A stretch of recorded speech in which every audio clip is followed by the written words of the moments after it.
Now this is something we have not done in a while, and that's, I know a lot of you like to see these oil filter reviews. Now here we have a Purolator One that's been used after 12,000 miles. These are rated up to 10,000 miles.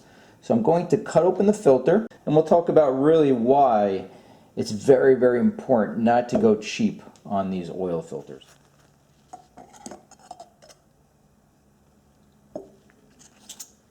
Now right off the bat you may be thinking, this is so silly.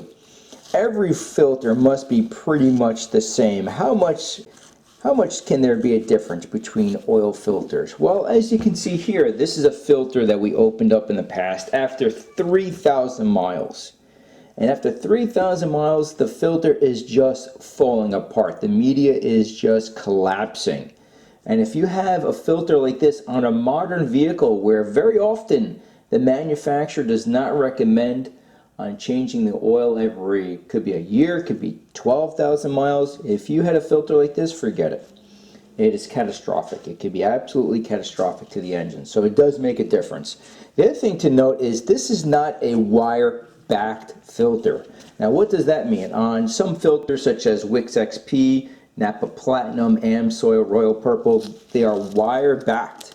So they have a wire backing that holds the media together.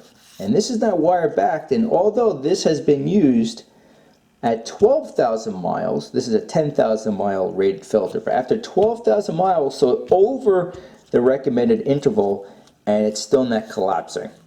And that's because of the construction. Metal end caps and a metal center tube. And again, you may be thinking every filter is like that. Well, they're not. Some have nylon cores, some of them use fiber end caps, some of them, for example, Denso, which is a beautiful filter, but they don't even have end caps in a sense, the way that it's constructed.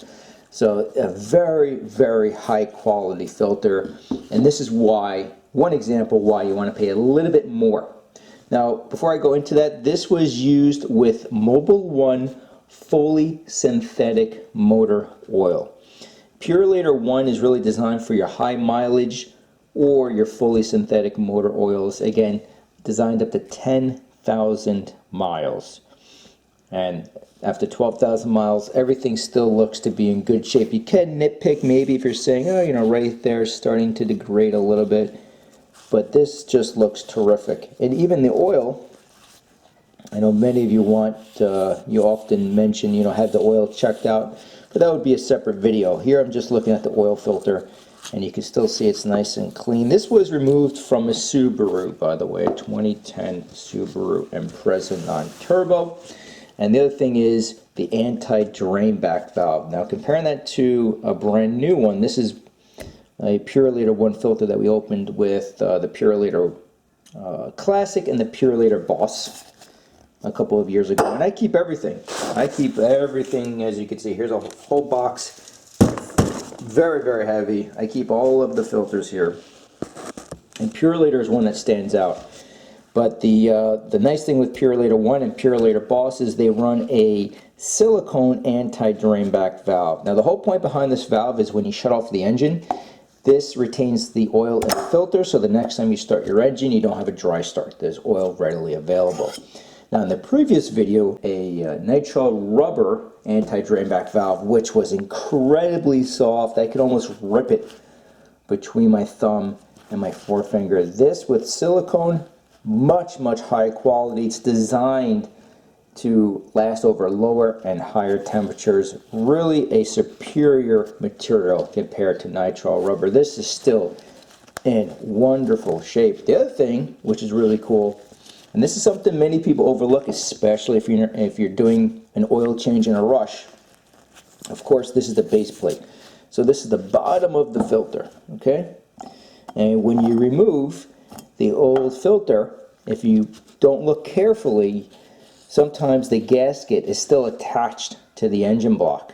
And then you reinstall a brand new filter, you start your engine, and now you have an oil leak and you don't know why. Well, it's because very often the old gasket is still attached to the engine block. With the higher end filters, as Purolator One, as you can see here, this is just high quality, but as you can see, it's very, very well glued to the base plate. But there's no burrs, it's not burned, it's not cracked. Really, really nice shape. This was removed, by the way. It's been sitting in my garage for around a month. I just haven't had a chance to do this because we had to rebuild the engine on the Subaru for the head gaskets, and it's something I wanted to get to. Plus I have also Mobile One, which I'll do next, by the way, if you're curious, Mobile One oil filter. But ultimately, the whole point I'm trying to get at here is you pay a little bit more for the oil filter, and this is why you pay a little bit more. The construction is just far superior compared to your $4 oil filter, or even your $5 oil filter. I hope this gives you a pretty decent idea if you're a Purolator fan, or you're thinking about going over to Purolator or just trying them out. Really, really nice, high quality. If you want something more than that, in terms of longevity, then you need a Purolator Boss. This is rated up to 15,000 miles plus the shell. The two strongest shells I've come across before we wrap this up is the Purolator Boss and the K&N oil filters. And that's if you're racing, for example, you're off-roading, you want a strong shell, prevent puncture rates, things like that. Really, really nice option. So that's about it for now. Thank you for watching, and we'll see you soon.